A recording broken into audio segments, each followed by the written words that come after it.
say the game is getting old. Monday morning and your coffee's cold. Life is not what you want it to be. Hello, everybody, and welcome to A New Direction. Yes, it's a special show if you're tuning in with us right now. I have the Bretton Putter with me, and I'm going to tell you, Bretton Putter has written this great, amazing book on company culture. All right, we don't talk about it. We should be talking about it, but he's going to talk about it with us today. So I'm telling you right now, you need to call your boss. You need to call your managers. You need to listen. You need to call your friends, because we're going to talk about his book, Culture Decoded, Transforming Your Culture into a Visible, Conscious, and Tangible Asset. And we're going to talk about company culture and the importance. If you're an entrepreneur, I am telling you right now, you need to listen to the show 100,000 times, because Bretton is going to enlighten you about your culture that you're developing as an entrepreneur. If you have been in business for 1,000 years, and congratulations for making it to 1,000, you're going to want to listen to the show, because you need to probably take another look at your company culture. If you do not have a company culture, or you don't think you do, I promise you do, you're going to want to look at it. So I'm telling you, get yourself ready to go, because we're going to do that. But we're going to do what we do every time we get together, and that is we're going to check in with the 4 areas of your life, because that's what we do here, right? So, right, physical, mental, emotional, spiritual, we like to check in. So on a scale of 1 to 10, 1 being miserable, 10 being outstanding, where are you at physically? Where are you at? Are you a 3, 4, or 5? Are you doing the right things? Are you eating right? Right? I know it's hard, right? We go the holiday season. It can be a little difficult to eat right and say no to the pies and the cakes and the other desserts. I know that's a little harder. Saying no to that, maybe extra glass of wine. That can be a little tough to do too. But are you getting some exercise? Are you doing things that you should be doing? Are you getting to the gym? A lot of people like to get to the gym a little extra. So where are you on that scale? And remember, the whole point is, I'm not trying to get you from a 3 to a 10. I just want you to try to get from a 3 to a 4. So what do you got to do, wherever that number is for you? What do you have to do to get yourself one step better, right? Maybe it is just saying no to a few things that you just, let do at this time of year. All right, let's move on to the mental side. On a scale of 1 to 10, 1 being bad, 10 being great, where are you at mentally? And you say, well, what do you mean by mentally? Well, what are you filling your mind with, right? There's 2 sides of our brain. We're left side and we're right side brain, right? So the right side of our brain is creative and the left side of our brain is more logical. And me as a psychological professional, I am so convinced that we got to work both sides of our brain. We need to be creative and we need to be logical. We need to work both sides of that. So what are you reading? What are you ingesting? You know me, I love reading books and I love being entertained, and I play some instruments on the side. So I'm trying to work both sides of my brain. Perhaps you're doing that. Maybe you're learning a new language. Maybe you're doing none of it, right? Because you feel like, you just don't have the energy. Folks, do you understand that the mental side of who you are is the one area, I don't care whatever happens to you physically, the mental side of you can always be improved. Always. You can always grow mentally, right? It's your choice if you want to do that. So where are you at in that scale? All right, good. Got it? All right, so let's go to number 3. Where are you at emotionally? And when I mean emotionally, what I mean is, how in control are you in your emotions? Look, we're in a very busy time of year. And most of us Americans, right? Because I can't speak for other countries, but most of us Americans, we get all wrapped up and we wait till the last minute and we procrastinate with our gifts. And then we get all in a hurry to get somewhere and somebody cuts us off and our emotions explode and we start using hand gestures, right? And the fact of the matter is, okay, well, that's probably not being in the best control of your emotions, right? And emotional intelligence is extraordinarily important, right? Because the more you can control your emotions, right, the better able you are to emotionally relate to others. And by the way, that's intention, right? So you need to be intentional about how you deal with your emotions. I've heard some people say, well, you just got to let it all out. Well, that's actually not true. Psychologists have told us for years now that, holding it in actually is better for you than trying to get it out. The angrier you spew, the angrier you get. That's actually the truth. There is none, there is no, if I let my anger out, then I'm a happier person. Actually, it doesn't work that way. The more angry things you say, the angrier you get. So controlling that emotion is so critical and imperative. So you got that number? Okay, so you got 3 numbers, right? Your physical, your mental, emotional. Now, how about spiritually? Where are you at?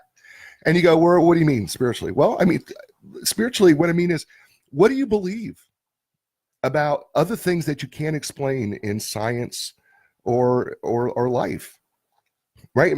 Some people connect with nature. Some people believe in karma. Some people believe in God, right? I mean, and some people believe in themselves. They believe that they are their own God, right? What do you believe in that you can't necessarily explain, but you know that there are things out there that are outside of you, right? Because you know that you can't explain everything in science. It's not possible, right? And on a scale of 1 to 10, how are you doing in that spiritual area? You know, what gives you a sense of peace and a sense of joy? I'm not talking about happiness here. I'm talking about something that puts you in a state of peace where, regardless of what's going on in your circumstances, you still feel like you're centered. That's what I'm talking about spiritually. And if it happens to be God, how's that going for you on a scale of 1 to 10? All right, so you've got 4 numbers, right? You've got your physical, mental, emotional, spiritual. Think of them as a table, right? And those are the 4 legs of the table, right? If all the numbers are low, it's pretty hard to eat in a normal chair, isn't it? If the numbers are off, where the table's tilted, well, the plate's going to slide off the table, isn't it? So the goal here is to get an even table and get it to the appropriate level, and that's as close to a 10 as we can probably get. So check in with yourself. Check in, got your numbers. But today I'm going to tell you what we're going to do. We're going to help you. I think I'm pretty sure you're going to get an emotional boost. I guarantee you're going to get a mental boost. I think you're even going to get a little bit of a spiritual boost from this guest that I'm about to introduce to you. And you know what? Maybe even something physically, because you're probably going to do something about what you're going to do. His name is Bretton Putter, and Bretton is a leading expert on startup and high growth company culture. He's consulted many companies and leaders worldwide on how to leverage culture to prepare for and execute rapid scale. After 16 years as the managing partner of an international executive search firm, where he has basically served C-suite people, right? CFOs, CEOs, CTOs, vice presidents, directors for over 400 startups and high growth companies, Bretton realized the single best driver of the most successful hires was how well the company had defined and understood its culture. Brett is the founder and CEO of Culture Gene, which I think is brilliant, by the way. A company culture consultancy, writes a popular blog on culture-driven companies, is a sought-after speaker and contributor to Forbes. And his name is Bretton Putter, and you can find more about him at brettonputter.com. That's BRETTONPUTTER.com. And he is brought to us today by Inline Business and Brokers. So if you're looking to buy or sell a business, check out inlinebusinessandbrokers.com. That's inline, ENLIGN.com. And so now, without further ado, ladies and gentlemen, please welcome author, speaker, CEO of Culture Gene, Bretton Putter. Bretton, welcome to the show. Really, really great to be on the show. Thanks very much. I love what you're doing, and I was just thinking that your four pillars of the 4 legs of the table are quite similar to a number of pillars that I've come across in business, and I love the way that you describe you can't sit at the table if you don't do it properly. Yeah, if the table's skewed, it's hard to eat the plate. If the table's too low, it's still hard to eat, right? And be healthy. So, you know, the healthiest place is if the table is level and it's at the right heights for us. So, Bretton, by the way, everybody, you need to know that Bretton is in Romania right now. How cool is this? But Bretton is from Great Britain, in England. And by the way, I need to say this because I just recently found out that one of the most listened to, a city that listens to me in England is Merton. So people in Merton, thank you so much for downloading the show. I am so Awesome. grateful. I am so grateful for you. People, you listen to the show, and there's about, I think there's about 5 or 6 cities that regularly download my show, and I am so grateful to you. So people in Merton, I've never been there, but I'm telling you, you've just made my bucket list. I want to go to Merton, and I want to meet you people, and maybe we could go somewhere and maybe get together, have a drink, and enjoy that conversation.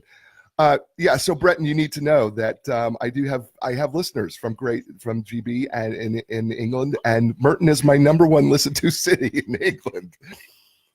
That's really, really great. I'm not surprised because you are hitting the nail on the head with a lot of what you have to say. So that doesn't surprise me at all. So one of the things that I don't think we understand very well, I think some companies do, but I work as a consultant like you do with many companies. And one of the things I do run into is this idea of company culture. What's the culture of that company? And you wrote this book that I'm holding up for people who are watching on Facebook Live, Culture Decks Decoded, by the way, which you can get on Amazon. And by the way, it's brilliantly priced, under $20. And so I think this is a great Christmas gift if you're thinking of a last minute gift and you've got somebody who's a CEO or something like that. Please purchase this book. And I know when you're looking at this book, it's a large book, and I saw it too, and I was a little taken aback. But then I realized he had literally taken SlideShare decks and he had literally put them in the book, and he needed to make the book bigger in order for you to read the SlideShare decks. And just brilliantly done. So company culture, what is that, Bretton? Well, Jay, the way I look at company culture is very simple. It's the way we do things around here. So it's something that develops and evolves over time. Let's say you start a business and there's 2 or 3 co-founders. You hire a bunch of people and you're all sitting around the same table. You've got a certain culture. Then you grow to the business and the business grows to 20 or 25. The culture changes because the business is growing. The way you work, the way we're working around here changes, and so on. So culture essentially is the way we work around here. It comes from the founders, it comes from the initial team, and then it evolves and grows based on how the team learn to make a success and to achieve success, and based on the people that you bring into the company over time. So one of the things that when I read this book, and I love the book, but you will too, people. I'm just telling you, you'll love this book. One of the things when I read this book that really got me thinking, I can't remember which company it was right now, but one of the companies defined culture, or not defined it, but said about culture in the company. You have one, you just may not know it. But everybody's got a culture. Whether you set out to specifically define it or not, you have created a culture. True? Absolutely true. The culture forms when 2 people start even talking about the idea. The key aspect about culture is it's either a potential liability if you don't define it, if you don't start to understand it, or it's an asset. So the companies that have defined their culture and actually gone to the work of writing a great culture deck are the ones who really understand this is an asset that we can leverage in our organization. And Jay, I'm sure you saw on the first couple of pages of my book, there's a quote, and essentially it's the fact that company culture is the one sustainable competitive advantage that a CEO has complete control over. Right. Yes. And that really is the essence of culture, because everything else, your competition can impact you negatively, but with your own culture, that's under your control as the CEO. Yes, and I wanted to say something about that piece too, is because I'm a firm believer in culture sets the tone for the company. And the clearer you define that culture, and I pulled this from your book, I think too, the clearer that you are defining that culture, it sets everything else down the line from that. Whether it's how you hire, what your mission is, right? I mean, it's the tone setter. Completely true. It's the way I look at culture is it's what's inside all of us. If we're in a company together, it's the way we breathe, which sets the tone for how we run, how we walk, how we talk. If we breathe really quickly from our chest, then we're talking very quickly and versus if you breathe from the bottom of your stomach, you've got more tone, you've got more, and that's the way I look at culture, because culture as really the fundamentals of values, mission, and vision. And if you look at those values, mission, and vision, and then roll that out across the company by defining it, then you have control and you have leverage over your culture. Yeah, and here's what I found interesting when you were writing the introduction of the book. You said that there's 3 types of probably CEOs or owners when it comes to culture that you've run across. The first one, and just to remind you, the first one who doesn't want to waste their time, basically. The second one, it finds it important, doesn't know how to get it started, and then the third person is the one who knows that they're doing something about it. Did I get that right? Yeah, that's right. Okay. And why would somebody, help me understand this, because you've studied this so thoroughly. Why would somebody believe that culture is not worth investing their time in? I know it sounds surprising because we think a lot, you and I both think a lot about company culture, but there are people who don't, first of all, they don't have the time because they're too busy. And secondly, they don't know how to access it. So culture is this intangible, subconscious, invisible, amorphous mass of stuff. And it seems to just happen. So let's just carry on with what we're doing. And those people don't have the mental wherewithal and capacity to go and think, okay, I really need to understand this thing because it's such a great asset to my business. They just think I have I've met some CEOs who say, it's who I am. So, and I don't care. I'm just going to drive the business. I'm just going to be myself. Right. And to be honest, they're forming a culture. And if they hire people subconsciously who fit into that culture, then, there are a number of, there are a bunch of companies that succeed without going through this process, but they aren't of defining, but they aren't the companies that really extract the most opportunity and value from their business model. We're talking with Bretton Putter. Sorry, I just had Ben Brown, and I've got Bretton Putter here now. So Bretton Putter and his book, Culture Decks, holding it up right here so everybody could see it. Culture Decks Decoded, transform your culture into a visible, conscious, and tangible asset. Bretton has written this book brilliantly. It's beautifully well done. It's going to be an invaluable tool to you. I'm just telling you that this book is going to be great for your company. I don't care if your company's been around forever. If you're starting a new company, this book is perfect. It is on Amazon. It is priced less than $20. I'm telling you, buy one for your management team, buy one for your C-suite team. Get them to start looking at all these other cultures. I mean, he's talking about cultures like the culture with Netflix, LinkedIn, Nanigans, Nordstrom. For some of those, these are some names that maybe you heard of.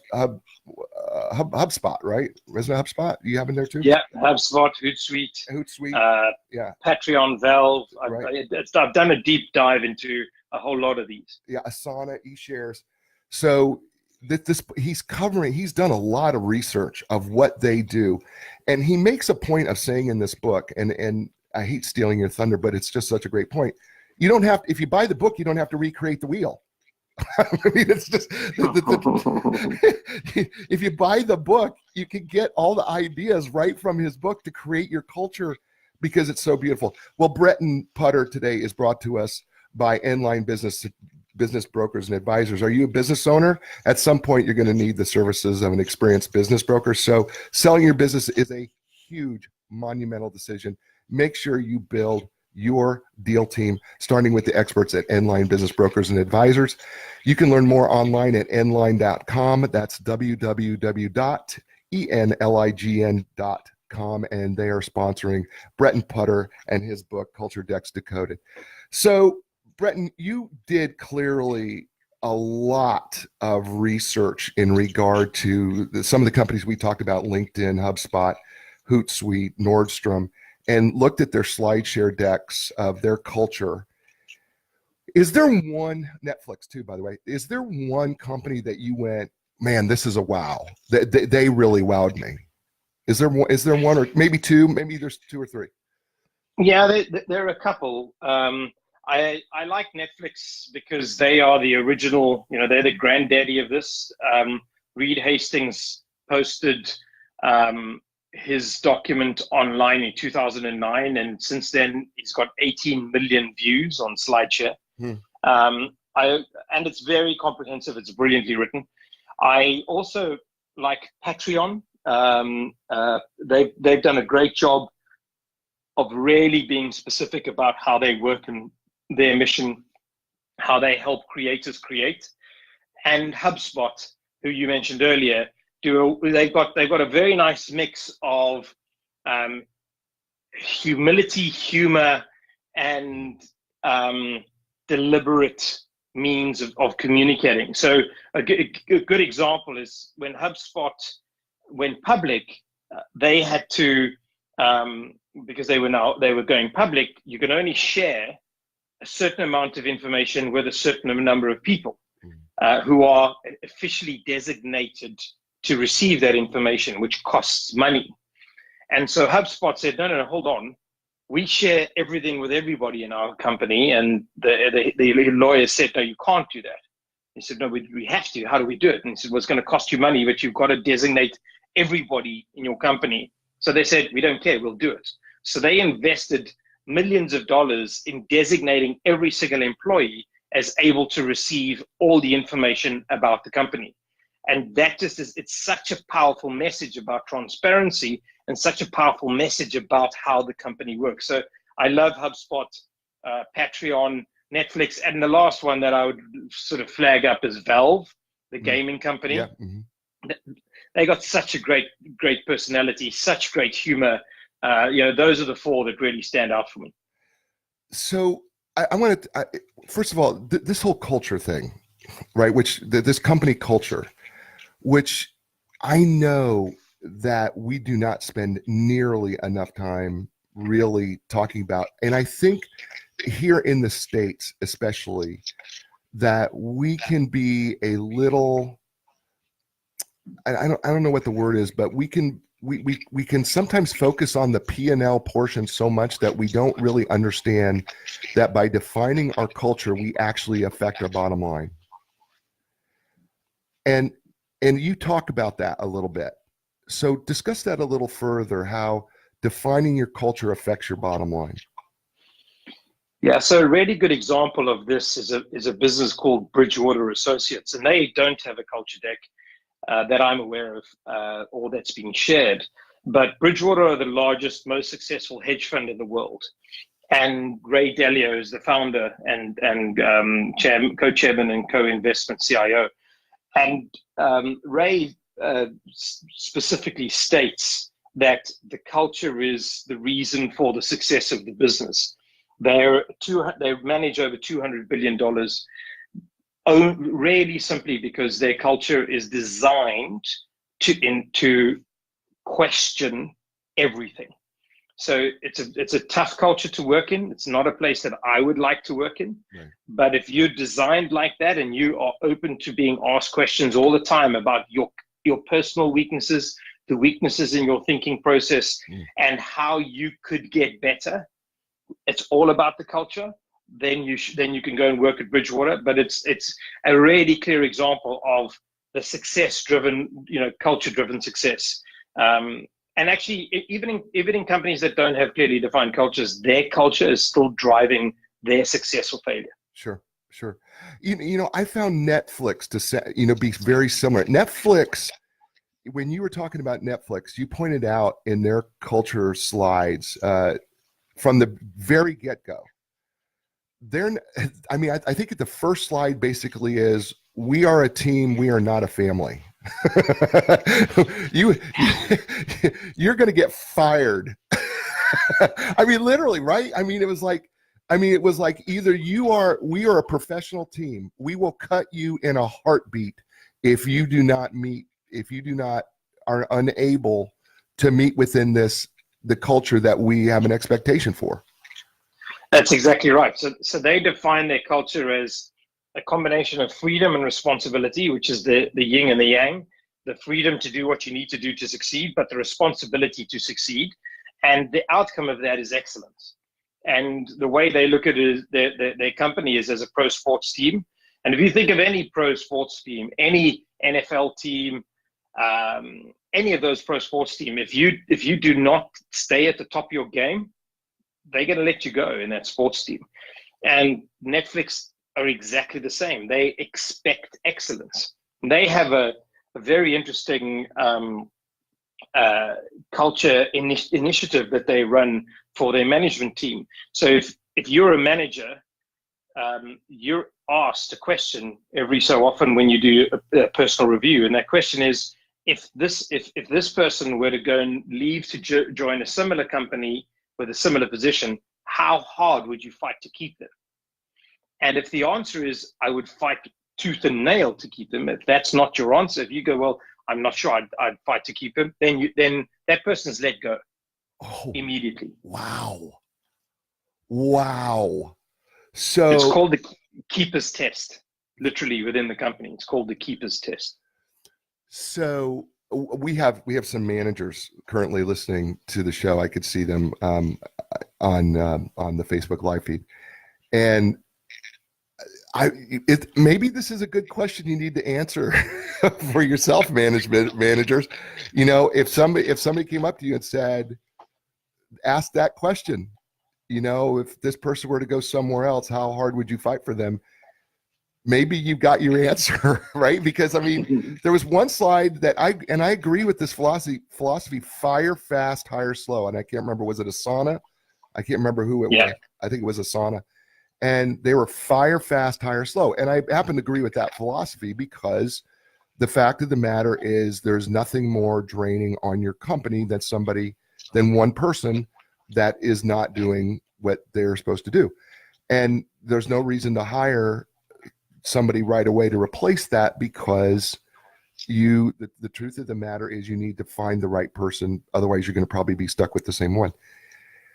I found that whole thing with Netflix to be, it was both frightening, and at the same time it was, okay, but if you're the right person, it's a great fit for you. It could be a great fit. Isn't that the point of the culture in general? That's exactly the point. And that's the point of a good culture deck. A good culture deck is either frightening or liberating. And it's either magnetic, attractive, or magnetic repulsive. And that's what a good culture deck is. If you think you're going to go and join Netflix or Asana or HubSpot, and you read that deck and you go, oh no, hold on a minute, I don't like this. This makes me feel uncomfortable. Then you're going to self-select out. I'm out of this, you know, no interest at all. And that's one of the main powerful tools, effects of these tools, because people will read the deck and go, yeah, that's exactly the right thing for me. And that could be liberating. You know, they could have worked in a place where they were micromanaged, where they had no freedom, they had no responsibility. And all of a sudden, a company like Netflix says, look, go and do what you need to do to make this work. And that's a completely, you know, it's an opportunity to grow and develop and learn about yourself and who you are. Yeah, and I get it, right? And I think some people would read some of these culture decks and go, oh, this company is miserable, because then, you know, you look at LinkedIn, right, as a company, and you see their culture deck, and you want to talk about a happy, friendly, you know, who doesn't want to work at LinkedIn? I mean, exactly. It's kind of like, come on, if you could be creative and forward thinking, and you want to, you know, and you want to be part of something bigger than you are, and you want to watch us grow, we are for you. Come on. We want energetic, high energy. I mean, that's what I got from the when I was reading the slides. I was like going, it's high energy, it's energy, creativity. Well, let's have some fun together. Let's be a team, and let's be even more than a team. Let's be somebody. And I'm like, oh, wow, that's attractive. And then somebody will look at Netflix and go, whew, that's pretty rough. I don't know if I can handle that. But that's the point, isn't it, of culture? That's exactly the point. And that's the point of the culture deck. A great culture deck describes that. You know, I'm sure you recall from looking at the valves, they weren't really slides, but more from their manifesto. If you go and join Valve, they don't tell you who you're working for. They don't tell you where you're working. They just tell you go and find your way. Right. So, so day one, you walk in and you're expecting, no, they don't onboard you. They don't tell you anything. Just go and work things out for yourself. I love it. I'm sorry, I'm laughing. It's beautiful. Exactly. And if you're the kind of person who needs structure and process and you need your hand held, hell no, you're not going to go work at Valve. No, but you know what? I think about that because some people want some structure, right? But this is a company that goes, no, because the people that are going to survive here are the ones that take initiative on their own. That's the culture that they took, because what we're looking for is they don't come right out and say it, but it is the person who takes initiative, finds their place, and then runs. And is willing to run hard. And I was like, and I think that's the beautiful thing about the cultures and the cultures of these different companies.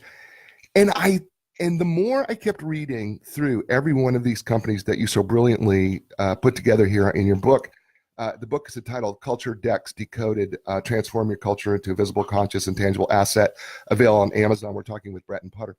The beautiful thing that I saw as I was reading through all these cultures is I was like going, man, you know what? Company cultures are like countries. They're all unique, aren't they? There's something unique about the language. There's something unique about the unwritten rules, the norms, and the expectations when you start looking at these companies. And, the beauty of understanding and being clear about your culture, and we touched on this earlier, but is that everything, I just want to go through this. Can I do this for you so that people kind of, if you start with a clear culture, let me tell you what falls out of this: your mission, your vision, your history, your values, the way we work around here, onboarding, diversity, inclusion, failure, talent, transparency, feedback, employee benefits, making a difference, and then bonuses. Other things, right? All starts with culture. None of that happens without a culture. None of it. And it never dawned on me that all these things fall out once you have clearly defined your culture. How did we miss that? Well, this is the great thing about it. There are companies that have some of these things, but they haven't thought about it, and they haven't looked at how they all come together in this unique way.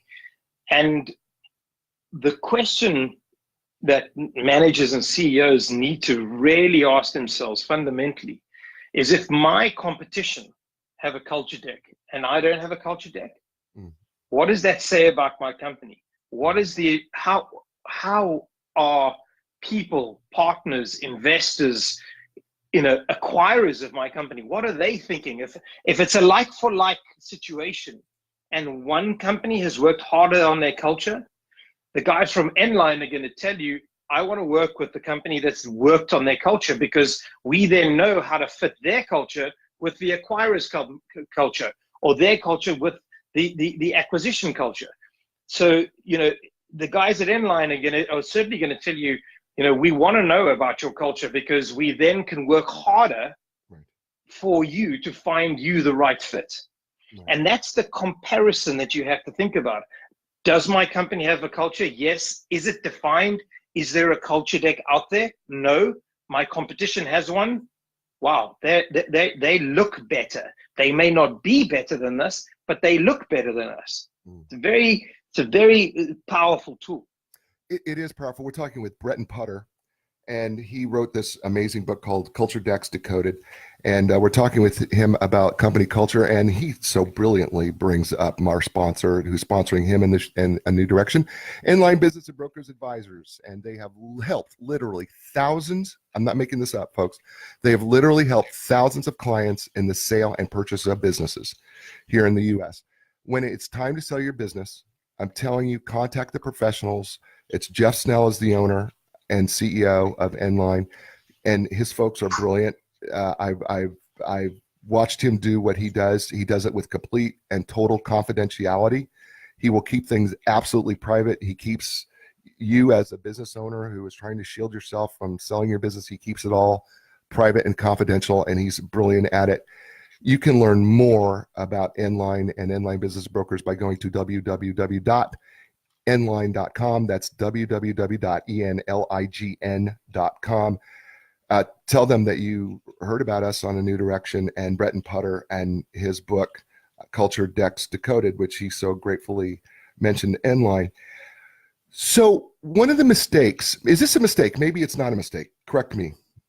Is so many companies start with a mission statement. Should they start with a culture? So I believe that companies should start with the values, because the values are the DNA, and the DNA of who we are, and then the DNA of the company that we're going to start. So a mission, if you have a mission that is just burning a hole through your heart, you've got to do it. That's fabulous. Not every company starts like that, but if you do have that, that's okay. But then move immediately to defining the values, because the mission is, okay, this is what we're doing to get, this is what we're doing to go somewhere. But the values are, this is who we are. This is what we stand for. This is what's so important to us. So from my perspective, culture is the way we do things around here. And that consists of the values, the mission, and the vision, really at a high level. You know, it's really interesting that you say that, because I guess, you know, man, it's almost circular, isn't it? It's kind of like, if you don't have values, you can't have culture. And if you don't have culture, you don't have values. I mean, it's kind of, there's kind of this circular thing going on between mission, values, the way we do things around here, and culture. There's almost a circular, am I seeing it wrong? No. You're quite right. If whether you have a mission or a vision,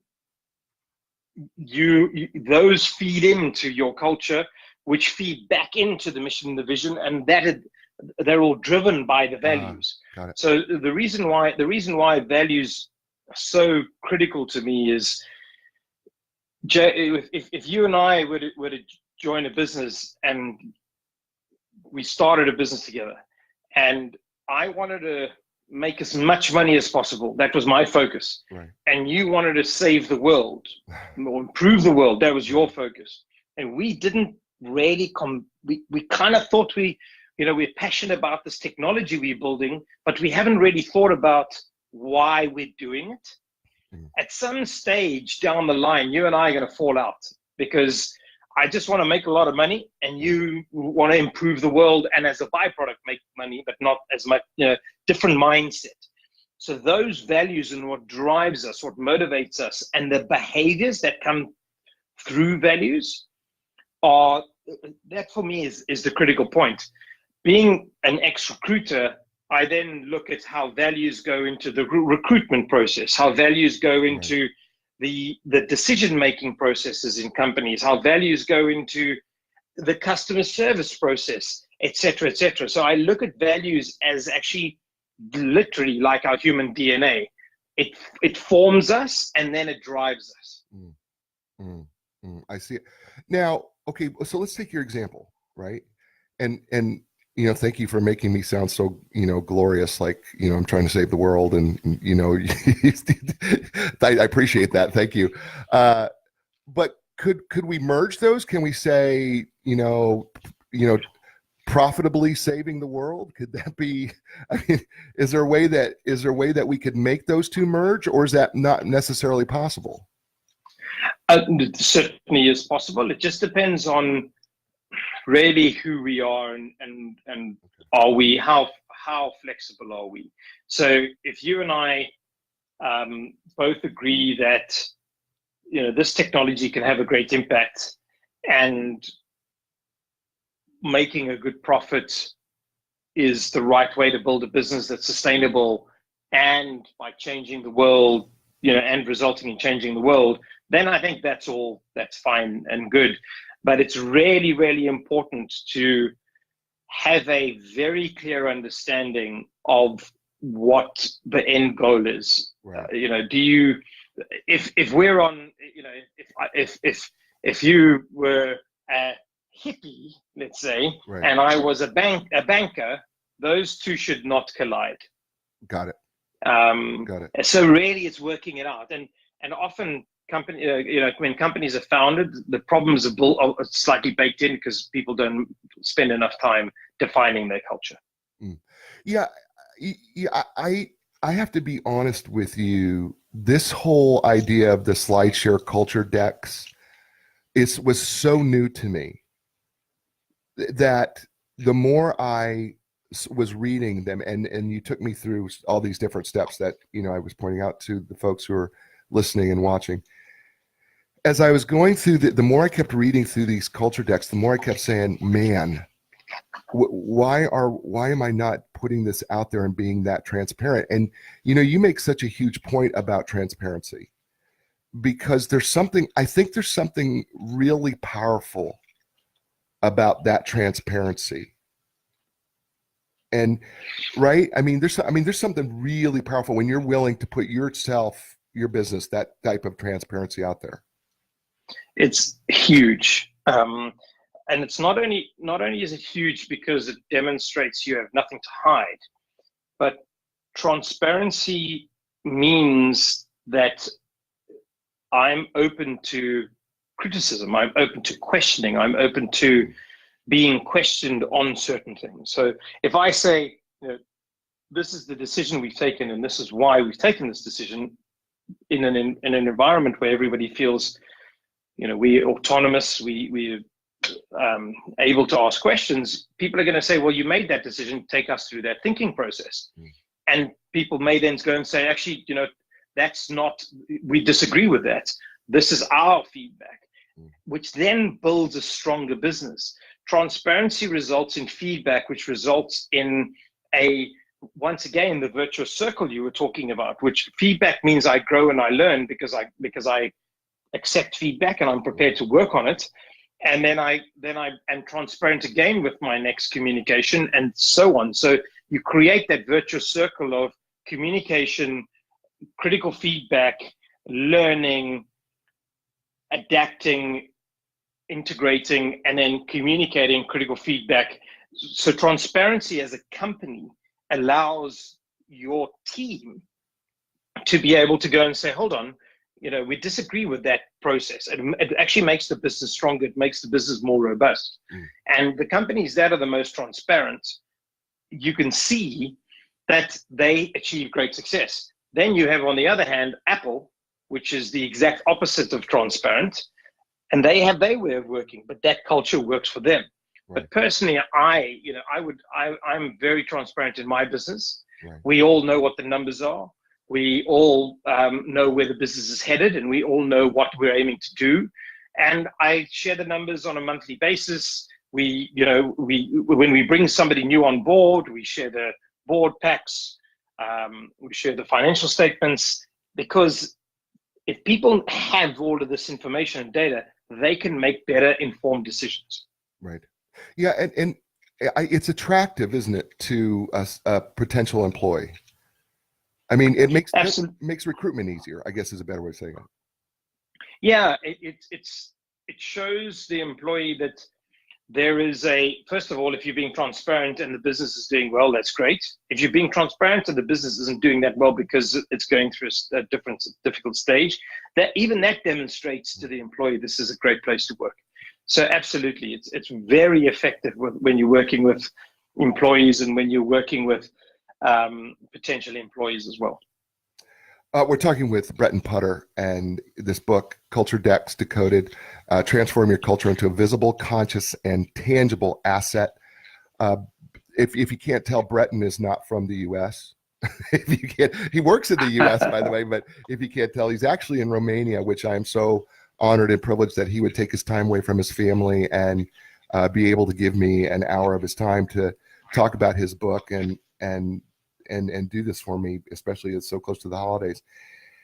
I got to tell you something that you did for me, and I want to share the story. So I'm consulting this company, and they didn't have a clear culture. And I was going through and I was thinking about the CEO and what he values and, you know, who he is. And it's not a very big company, but they do actually, you know, they do over 10 million a year and growing. They're continue growing and has grown every year. And so they're a newer company. And as I read your book, I realized that we don't really have a culture. And so I was thinking about the values and I was putting together this cultural statement. And I put together a culture statement for him and based on his values. And I sent it over to him. And I said, how do you feel about this? And he said, oh my gosh, this is us. And which first of all was very flattering to me because I felt like I nailed it, but I would not have done that had I not read your book.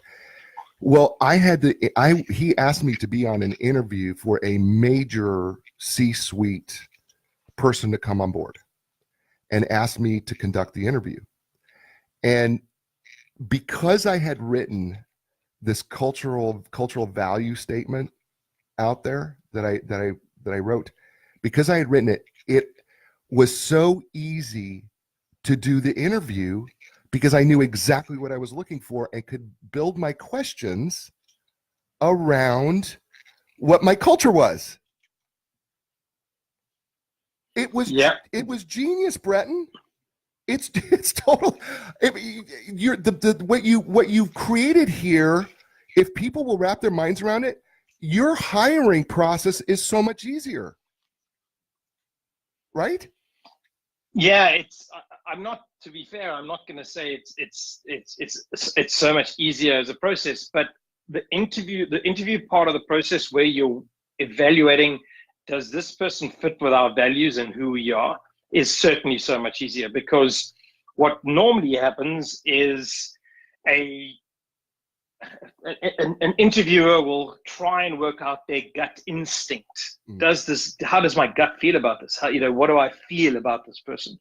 And if you define your values as part of your culture definition, then you can, exactly as you did, you can interview against values. And if you interview against values, that is the most powerful tool you have in your armory to avoid hiring the wrong type of person. It is incredibly important. And I don't know, I think companies don't do this. And this is, I just don't, I kind of do understand, but I don't understand why. Because if you interview for values fit, then you're interviewing, does this person work the way we work? Do they think the way we think? Do they operate the way we operate? And it removes the need for gut instinct, or will back up gut instinct. It's really, really powerful. And Jay, you picking up that point in that book makes me incredibly happy, because it's the biggest bugbear I have as an ex-executive search consultant recruiter is people don't understand that this is such a powerful tool in their armory. And let me go further with this, because I believe in the behavioral interview and looking at a person's history of behaviors, right? So you can ask questions to get at a person's history of behavior. One of the values in our cultural statement is we are fiercely competitive, right? So it is really easy to ask the question, tell me about a competition that you lost, or tell me about a competition that you won. I don't care what it is. I don't care if you played soccer and you were the goalie and you let the winning goal go by. I want to know, because I want to know what you felt. Because if you feel that hating to lose is more intense than loving to win, that's good for me, because I know about fiercely, as being a fierce competitor. Losing hurts me far more than winning thrills me.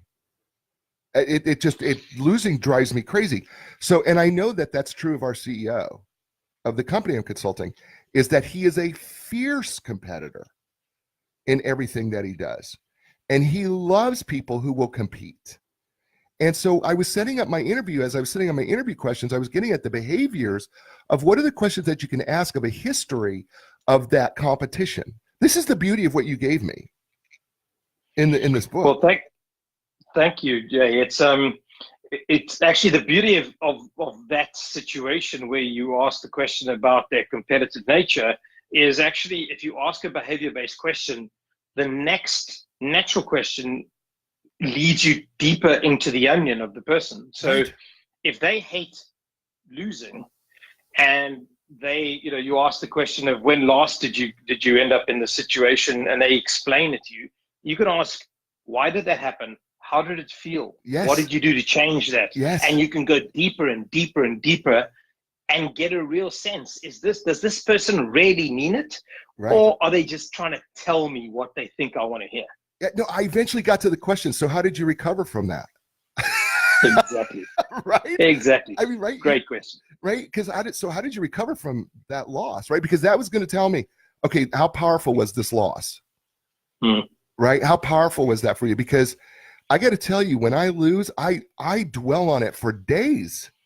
I wanted to hear that. I wanted to hear, well, this was a tough one. I had to go to my workshop for 4 days and lock myself away from my wife and children. I was like, okay, I got it.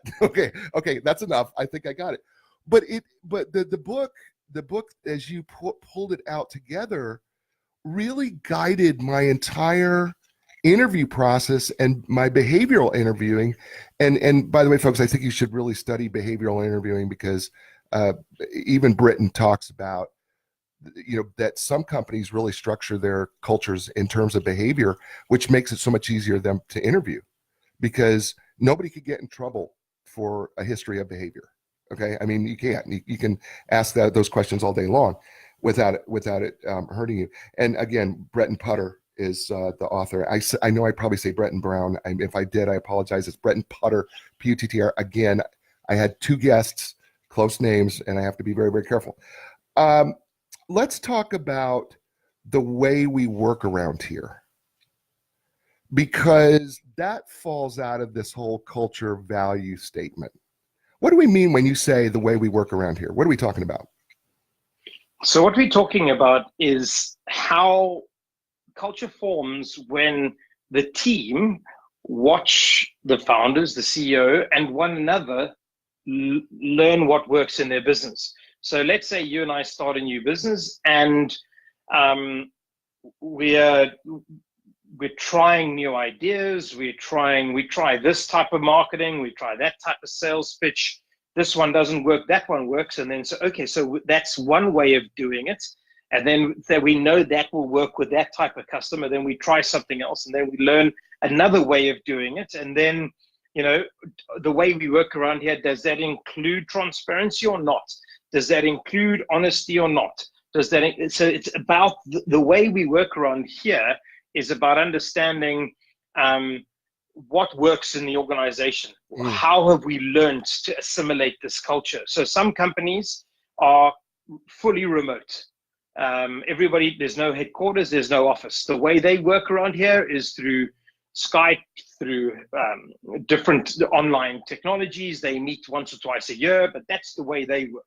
Versus companies that everybody meets in the office. They all get together in the office every day, and they work in a certain way. They have a meeting cadence. They have a communication cadence. They have a fun, letting their hair down opportunity cadence. It's the different ways that companies work, and it's radically different in each company. Some companies are very similar. You're going to get banks work in a very similar way, but that's very different to a fully remote startup that has people around the world communicating once a day on Skype. So the way we work around here defines how we learn about our culture and how we learn about what succeeds with this business. Yeah, when I was looking at how we work around here, I thought, okay, they have this beautiful culture statement, and then I saw, okay, this is how we put the culture into action, right? That's kind of the way I saw it, was like, this is the reality of that.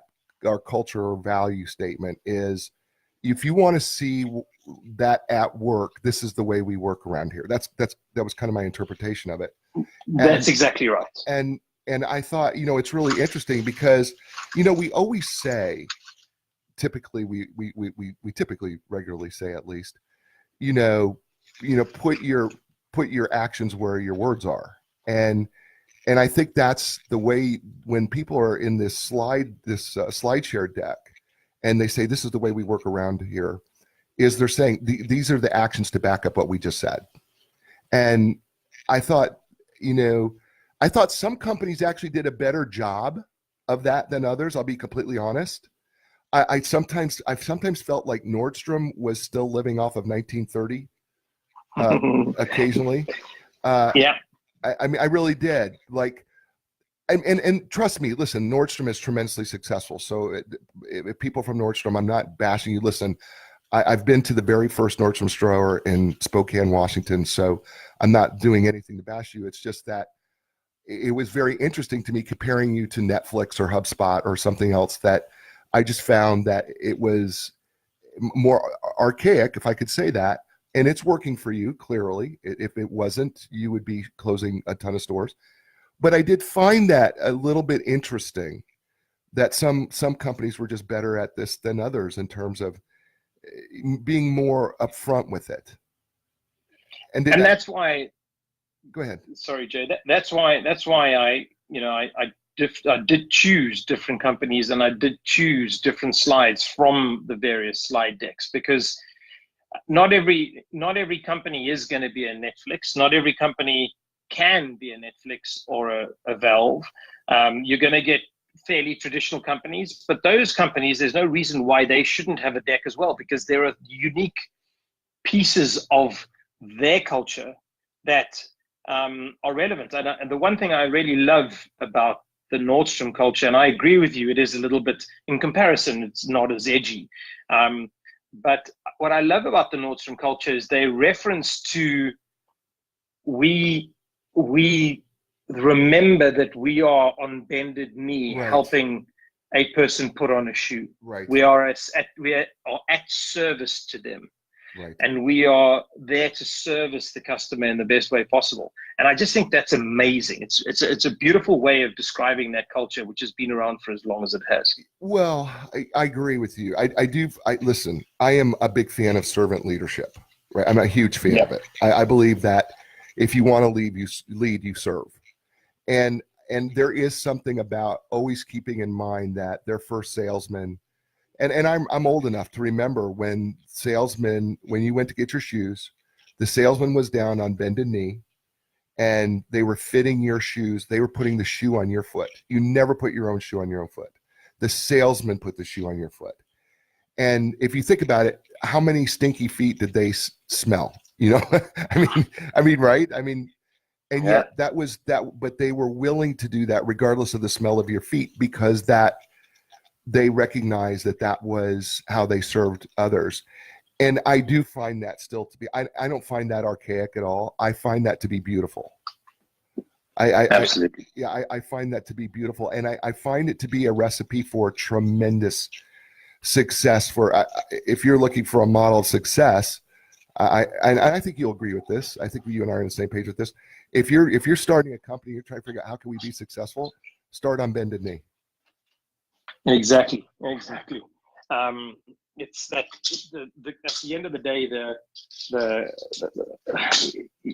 if you start on bended knee as the CEO, and the first person or the first level you bend down to are your people, and then they bend down to your customer in that reference point, then I think you're that servant leadership, which I'm a great proponent, a fan of, is demonstrated in that way.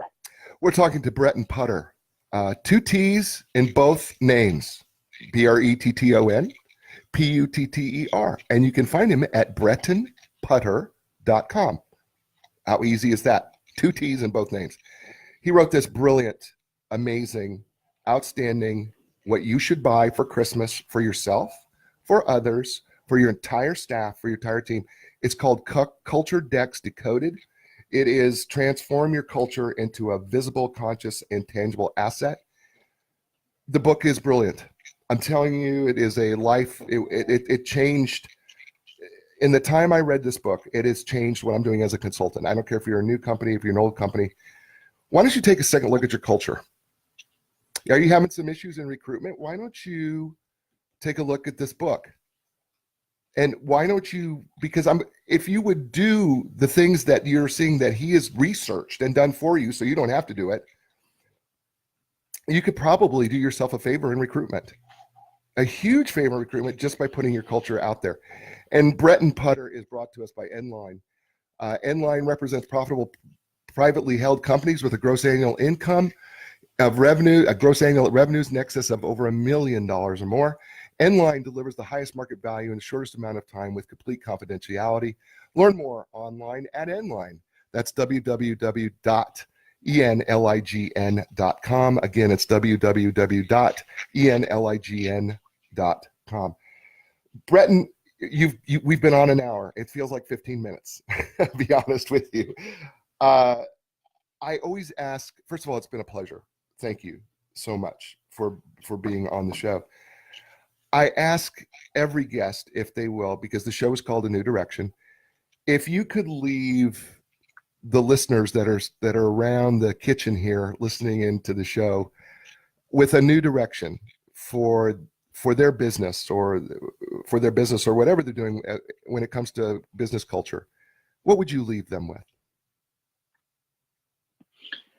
I would suggest to them that the future of work and the future with where we're heading as a society, as a business society, is about understanding why we're doing things, what we're doing, and making a difference with what we're doing. Doesn't matter what type of business you run, and understanding, defining, embedding, and reinforcing that culture, and just doing a great job for customers, for partners, for investors, for employees through a culture-driven mindset is it is the future. Whether it's in 2 years or 5 years, everybody's going to be thinking more and more about this. And Jay, it's been an absolute pleasure. I have really enjoyed this and would love to spend some time with you again in the future. I've got a second book coming out in 3 to 6 months, depending on how quickly I finish it. And it's all about culture and the interviews I've done with companies. So would love to catch up with you again sometime in the future. Oh yeah, we're going to do this. I'm going to have you hold on. By the way, the new book that'll be coming out is called The Culture Gene. By the way, Leadership and Culture Development: Lessons from High Growth Companies is the next book coming out, and you're not going to want to miss that for sure. Culture Decks Decoded. I'm holding it up again for everybody to see. Pick it up right now.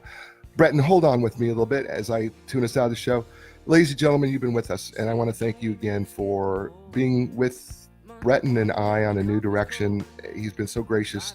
He's at Romania with his family, and he was so gracious to give me this time, and I'm grateful for him. But I'm grateful for you because you listened to the show, and you've been so kind to just give us such great feedback and responses, and I am grateful for that. So folks, as I tell you all the time, be inspired, because when you're inspired, you can inspire someone else. And when we inspire others, they can inspire others, which in turn can make this world a tremendous place. So be inspired, ladies and gentlemen. I will talk to you soon. Ciao, everybody.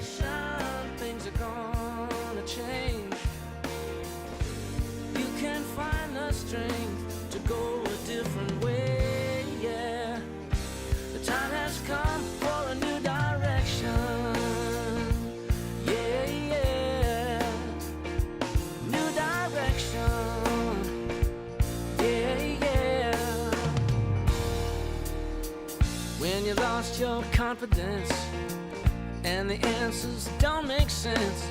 You got to keep your hope alive.